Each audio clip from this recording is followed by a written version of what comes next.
So the judge basically like, we ain't finna play no games. Check out this real quick. Councils, I'm going to go ahead and, like I said, work on this particular order. I actually memorialized the order in writing and the motion to recuse in terms of the sending it to another judge pursuant to 25.1 through 25.7. And we'll see in a little bit, depending upon how it's ruled upon, right? All right. Your Honor, do we have a timeline of when the motion to recuse may be heard? Don't know. That has to go to another judge pursuant to our local rules. So it will be basically put on the wheel. Of course, I don't have anything to do with that. So as soon as our clerk, Madam Clerk, Miss Alexander and her team spin that, that's not within my information and purview. Is this something that we can expedite? I mean, the state does have very concerns that we hold the jurors indefinitely regarding this matter. Is there anything that could be expedited so that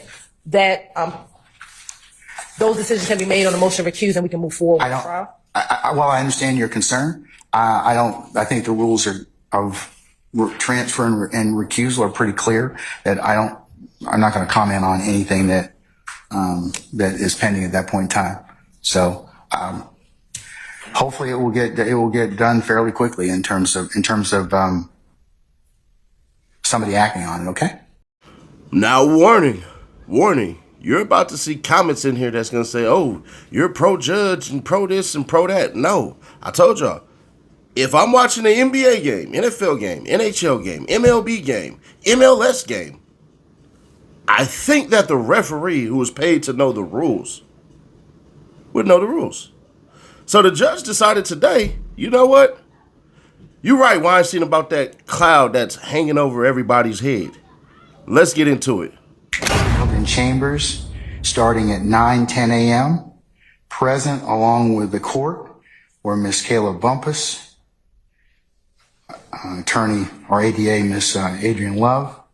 Also present were the DA's investigators, Mr. Long and Mr. Hamilton. The ex parte hearing stood in recess from 9:34 to 10:03 a.m. to await Mr. Copeland's arrival. The ex parte hearing resumed with Mr. Copeland present at 10:03 a.m. Also present were Attorney Bumpus, Ms. Hilton, the DA's investigators Long and Hamilton, the court and security personnel, deputies Houston, McPherson, Brown, Sergeant Brown, and Sergeant Hall. The ex parte hearing stood in recess to allow Mr. Copeland to have a private conversation with Attorney Bumpus from 10:17 a.m. to 11:28 a.m. The ex parte hearing resumed at 11:28 a.m. The ex parte hearing concluded at 11:31 a.m. The court arrived in courtroom 1C at 11:49. The transcript of those proceedings, starting as of 11:49, or when the court presumed that held the proceedings on 10 June in courtroom 1C 2024, that will be marked as courts 5. The proceeding in 1C commenced on the record at 11:52 a.m. A lunch recess was had at 12:51 p.m. The parties returned from lunch, and Mr. Steele informed the court that he had a motion, and that was at 1:46 p.m. In asking then Mr. Steele later that afternoon was held in contempt. However, he was allowed to continue representation of Mr. Williams. The court, in asking Mr. Steele questions of how he received the information that he proffered in open court, was only concerned about the integrity and security of the conversations that were had in chambers, not whether those conversations were the subject of proper ex parte conversations or the sum and substance of what was told to him at that time. Jurors Jurors entered the courtroom to resume Mr. Copeland's testimony at 3:39 p.m. The jurors were excused and exited the courtroom at 5:56 p.m. Mr. Copeland was excused and exited the courtroom at 5:58 p.m. The court asked Mr. Steele again whether he received ex parte information, and that would be at 5:59 p.m. Mr. Steele's counsel, Ms. Ashley Merchant and Mr. Alex Susor entered the courtroom. Mr. Steele was held in criminal contempt. That order of that contempt will be marked as Court 6, and the proceedings concluded at 7:41 p.m. The court further takes judicial notice of the following statements proffered by Attorney Steele, Brian Steele, in open court upon information and belief stated to the court, which are still unknown. There are 6 assertions that Mr. Steele proffered in front of the court. Those are contained within the transcript of Courts 5, the proceedings that are held on the 10th of June of 2024 in Courtroom 1C, which the court's already said will be part of this order. The first assertion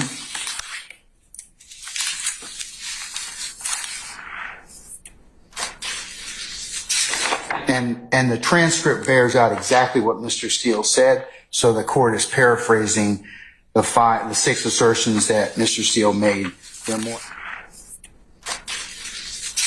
And the transcript bears out exactly what Mr. Steele said, so the court is paraphrasing the 6 assertions that Mr. Steele made. They're more aptly and more eloquently put in the record.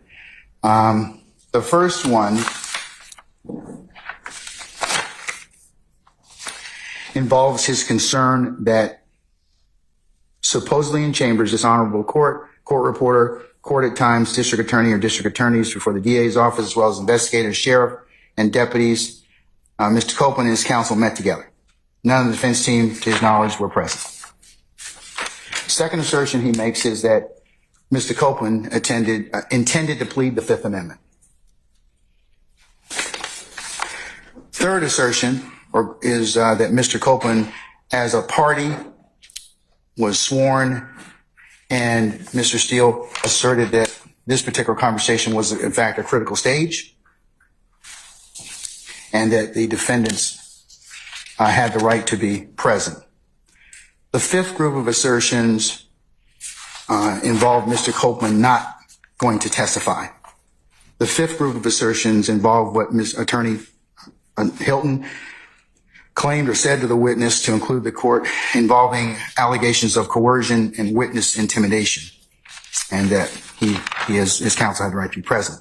And the sixth assertion that was made in open court was that Mr. Copeland admitted to killing Donovan Thomas.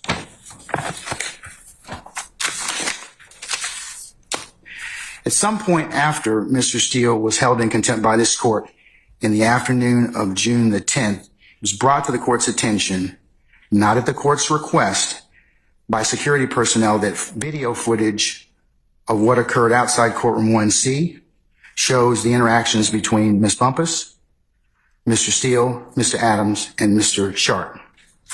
The court in no way sought to investigate any facts of this involving this footage,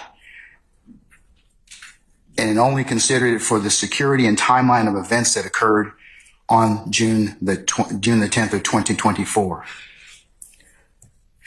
Also, in no way did the court consider any of this footage in holding Mr. Steele in contempt. And as I said, mentioned it only for the purposes of considering the security and breach of information that occurred within the court's chambers, not for whether or not that was truthful or not.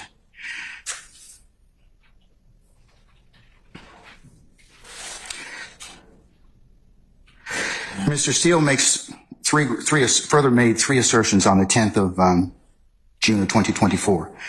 One, he asserted that this was, on behalf of Mr. Williams and similar situated individuals, that this was the court held an improper ex parte meeting.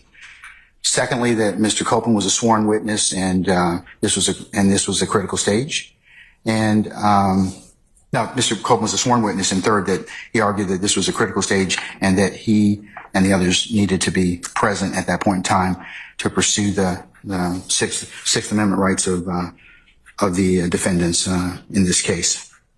As to Mr. Steele's first assertion of whether or not the court held an improper ex parte meeting or hearing, the court is guided by Judicial Code of Conduct 2.9, which I'll take judicial notice of, which in pertinent part, where circumstances require ex parte communications are authorized for scheduling, administrative purposes, or emergencies that do not deal with the substantive matters or issues, provided that the judge reasonably believes that no party will gain any procedural, substantive, or tactical advantage as a result of the ex parte communication, and the judge makes provisions promptly to notify all parties of the substance of the ex parte communication and gives the parties an opportunity to respond.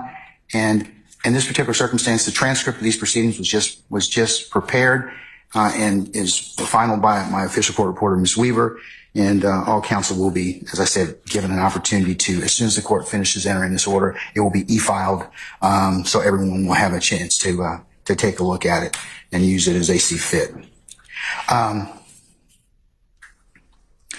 In this particular, and then the last part of 2.9 before the court goes on, if involves in pertinent part, if a judge inadvertently receives unauthorized ex parte communication bearing upon the substance of the matter, the judge shall make provision promptly to notify all parties of the substance of the communication, provide the parties with a reasonable opportunity to respond. And as I mentioned earlier, I'm going to release the entirety of the transcript to you all to use as you see fit, and before any other further examination of Mr. Copeland. I'll address the issue of the emergency nature of this particular hearing or this particular conference in front of the court.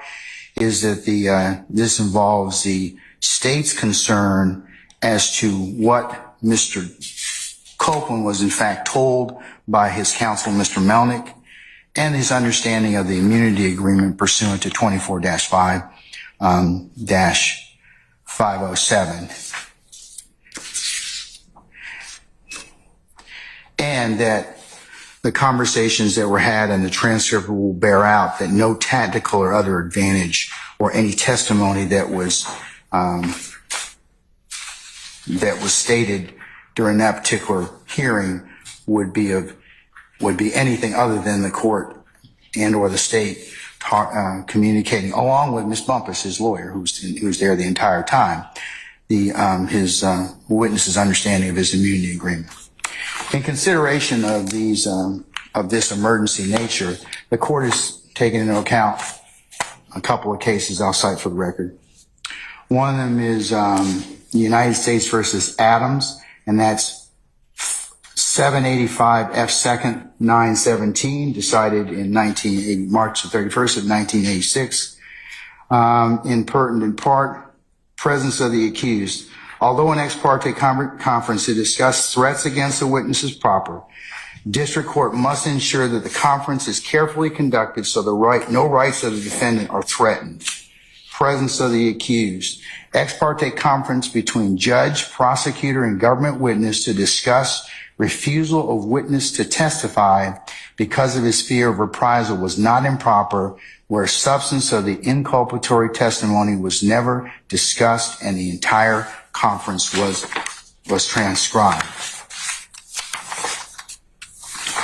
And in Adams, the appellants contended the ex parte conference was improper and it violated their due process right to a fundamentally fair trial.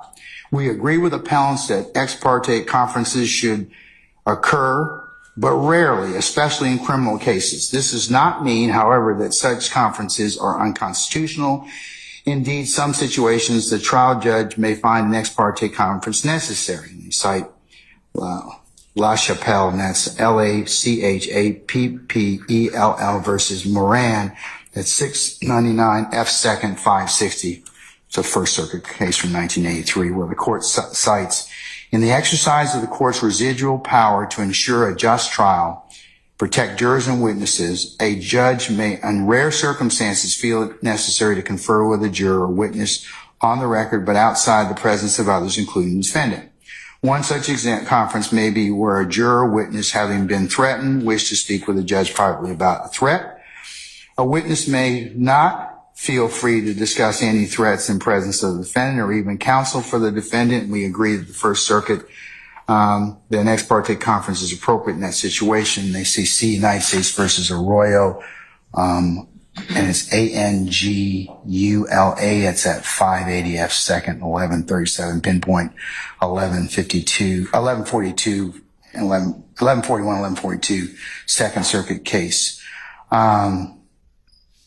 Exclusion of certain defendants and counsel from in-camera proceedings permissible in multiple defendant trial, where certain defendants had cooperated with government and received death threats. And then you've got a citation for that being 439 U.S. 913. Although an ex parte conference discussed threats against witnesses proper, the district court must ensure that the conference is carefully conducted so no rights of the defendant are threatened.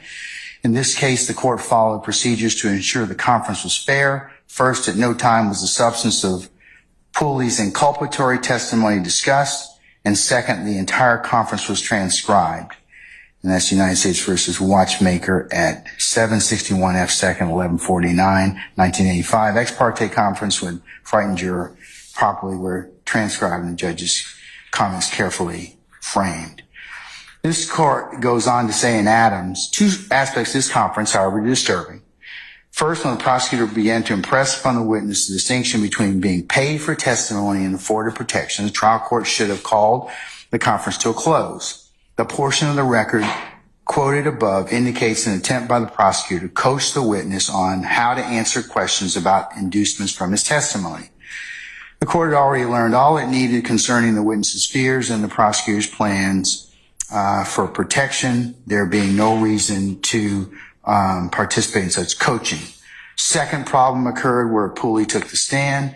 Defense counsel inquired about what inducements had been given for Pooley's testimony, and the prosecutor and Pooley both indicated the promise was the prosecutor would seek to enroll Pooley in witness protection program if he were in fear of his life. Neither related to the prosecutor's pledge to seek immediate protection for Pooley should it be necessary. The exchange occurred before the court, and the court should have made sure that the inducements made as in the ex parte conference were completely and precisely disclosed. Similarly, in this matter,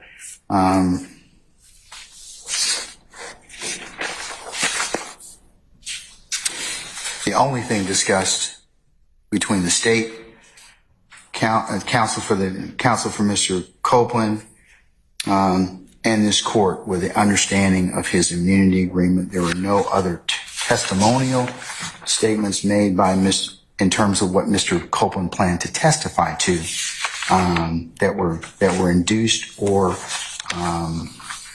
sought by the court. And the transcript in its totality will bear that out, and you can have a look at that.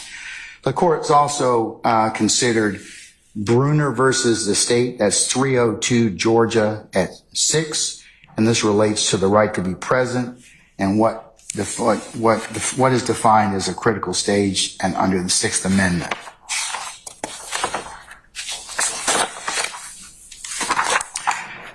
Bruner contends that he was denied the right under the Georgia Constitution to be present at certain critical stages of his trial proceedings. Embodied within the constitutional right of the courts to a criminal defendant's right to be present, see and hear all the proceedings which were had against him on trial before the court. Ward versus the state, 288 Georgia 641, pinpoint 645. Violations of this due process right are presumed prejudicial, absent a waiver by defendant requiring a trial. However, there were no violation of Bruner's right to be present. The right to be present attaches to any stage of a criminal proceeding that is critical to its outcome if the defendant's presence would contribute to the fairness of the procedure. And that's Huff versus the state, 274 Georgia 110, pinpoint 111. Thus, a critical stage of a criminal proceeding is defined as one in which the defendant's rights may be lost, defense is waived, privileges claimed or waived, or one in which the outcome of the case is substantially affected in some other way. And in this particular case, the court is of the opinion, basing on the case law, that that this was a proper ex parte meeting pursuant to Rule 2.9, as well as the no party gained any tactical advantage, and that the proceedings as a whole are released will be in the terms of the transcript. So what was said can readily be seen and utilized by the defendants. Okay, and the court lastly took into consideration Talton versus the state. That's 368 Georgia Appeals at 313, and that involves a Sixth Amendment critical stage definition that was decided June the 21st of 2023. And in pertinent part, in many instances, remand will be necessary when the right to be present claim under the Georgia Constitution is raised for the first time on appeal from criminal conviction. So Mr. Steele raised this at the appropriate time, and the court is in fact considering it. And the Georgia Constitution guarantees criminal defendant to be present, see, and hear all proceedings in which are against him on trial before the court. Criminal defendant's right to be present under the Georgia Constitution attaches to any stage of the criminal proceeding which is critical to its outcome if the defendant's presence would contribute to the fairness of the procedure, but the right does not extend to situations where a defendant's presence would be useless or benefit but shadow. And under the Georgia Constitution, defendant who is represented by counsel need not be present for portions of the trial that involve questions of law and consists of essentially legal argument about which the defendant presumably has no knowledge. It is well settled under the Georgia Constitution guarantees a criminal defendant the right to be present and see, hear all the proceedings which are had against him or trial before the court. It's Prickett versus the state, 314 Georgia 435 at 441 pinpoint. This right attaches to any stage of the criminal proceeding that is critical to the outcome of if the defendant's presence would be contribute to the fairness of the procedure. But the right does not extend to situations where the defendant's presence would be useless or benefit or shadow.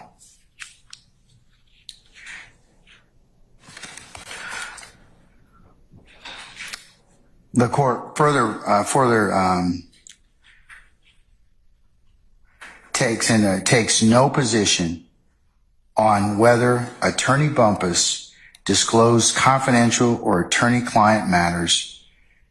The court takes no position on whether Attorney Bumpus violated the duty of candor to other counsels involved in this case.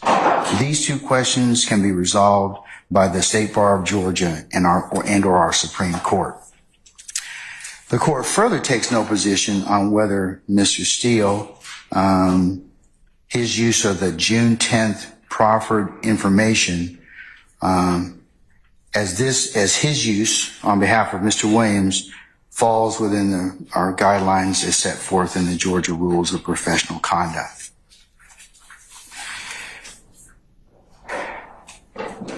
The court's basis for having been explained on the record, a written order of this along with the attachments will be included in the record.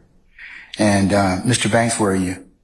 Sir, as a result of this transcript release, the court withdraws the show cause for your client and others who may be present who are present in chambers on the 10th of June of 2024. As I mentioned earlier, we were going to have a show cause hearing on Wednesday, the 3rd of July. I am canceling that indefinitely. In fact, I've canceled all of that. So we will not be holding that particular hearing, okay? All right. And then then transitioning to the last matter the court wanted to put on record. Upon further review, this court will in fact enter an order sending Mr. Adams and Steele's, Mr. Weinstein, and Mr. Banks' motion to recuse to another judge pursuant to Uniform Superior Court Rules 25.1 through 25.7 in the method and manner prescribed by our local rules. So this written order is entered. I will enter the order transferring it, and until such time as those two things are decided, then we'll be in recess until that time.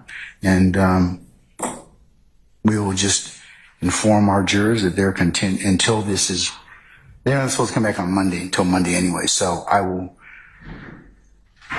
have Deputy Ingram and Mr. Mana indicate to them that they are still on recess and we're continuing to work. Hey, bruh, I ain't never seen so many people tune in and listen so tentatively to what a freaking judge had to say.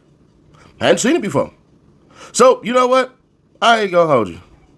Good job, judge. Because at a certain point in time, you do gotta realize you're getting in your own way. The judge basically like, what y'all got told was a lie. I'm gonna tell you why it's a lie. And then I'm gonna go ahead and drop the full paperwork on it. Because at the end of the day, that's what he should do. There comes a point in time where you just got to say, you know what, bruh? I know what I'm doing. Y'all don't know what y'all doing. So that's how we going to operate. And that's essentially what the judge decided to do. The judge basically is standing on business. I ain't do nothing wrong. Woody felt threatened. He was curious about what he would say and all this stuff, how it can be used against him and everything like that. I am telling you, in my belief, not that I have any proof, because none of y'all other people have proof anyways. And the judge absolutely cited tree laws that said, yeah, he could have the meeting. I'm not about to sit up here and listen to biased lawyers tell me exactly what I'm supposed to think, what I'm supposed to do, what I'm supposed to feel, what I'm supposed to hear. Now, once again, I could be completely wrong. And y'all know when Seti Nash is wrong, he comes out and lets it be known, hey, yeah, nah, bruh, I got it wrong. And for all you morons and idiots who haven't been here before, that was even when I said something about Big Jook getting blasted. I had like 3 details wrong, and then I came out and I fixed it. So you're not talking to somebody who is responsible. I mean, to somebody who's irresponsible. You're talking to somebody who is responsible. But that's a whole nother subject for a whole nother day. Judge like, hey, you know what? And we're going to kick this to see if I'm going to get recused or not and all that stuff and everything like that. But I have one big problem. The DA was right. Bruh. The jurors have been basically off for going on damn near 3 weeks now. By the time this probably gets resolved. So there's that part. Added with the fact that if y'all not paying these cats while they sit at home, that's going to be an issue. Added with the fact that the judge has like 55 days off and like 70-something days on. Judge, you're going to have to start doing weekends, bro. If this is about justice and your ability to lead the court, you got to start doing weekends. But I hope that, one, I hope I'm right. And 2, I think the next judge, if we do get another judge, y'all going to be irking and complaining and crying about that one. I think this judge has been all right. I'm not saying he's been the best. I'm not saying any of that stuff. What I'm saying is the judge has been all right. Now, some of y'all going to disagree and, of course, get in y'all feelings and stuff like that. Free Young Thug, free Slime and all that. Let's understand something. Young Thug does not know you. It's probably like 10 people watching this stuff that Young Thug or his family even knows. So please understand what I'm about to tell y'all. It's all right to show your favoritism. What it's not all right is to act like you about to sit up here and do something because majority of y'all don't even live in Georgia, let alone Fulton County. And even the ones who stay in Atlanta, some of y'all stay in DeKalb, some of y'all stay in Cobb. A lot of y'all do not even stay in Fulton County, so I'm not even trying to hear what a lot of y'all cats are saying. But just because I'm not trying to hear it doesn't mean you can't write it. So a lot of y'all gonna disagree and all this stuff and everything like that, but I have to wonder if Seti Nash is right. I keep asking y'all, what y'all gonna do? Because if Seti Nash is right, ain't droves of y'all gonna sit here and say, my bad, you was right, Nash. Not at all. Because y'all gonna kick the goalpost even further. Oh, he wasn't supposed to say that. Yeah, the judge dropped 3 laws and said he could. And I'm telling y'all, in my humble opinion, I have no proof of this except for what Steele said and how the judge reacted. And from essentially how the court reacted. I think Melnick sent a bad email to Steele. I think Woody probably hit him up and all this stuff and everything like that and felt some type of way and then relayed those emotions to Melnick. Melnick probably amplified it, sent that to Steele, and that was that. Because y'all sat up there, a majority of y'all, not all y'all, sat up there and said, oh, the judge was doing this and doing that as far as the court goes, as far as that day goes. And majority of what y'all said was bullcrap. Majority of what y'all were saying was bullcrap. The judge never said, yeah, you got it right. Or y'all try to allude to the judge saying that essentially what Mr. Steele said was right. The judge said, no, that's not what happened. And he said, you're mischaracterizing certain things. And he said, you're making to do much about nothing is what the judge said out of his mouth. But hey, you know, everybody has their own opinions. I have mine. You have yours. You feel completely adamant and vehement about saying what you want to say, please do so. But bruh, it's about to get intense. Hopefully they hear it. I'm going to read the whole entire thing when they drop it. But right now I got to drop this video because I told y'all I'm going to start dropping the videos immediately after court is done. I'll catch y'all in the next one.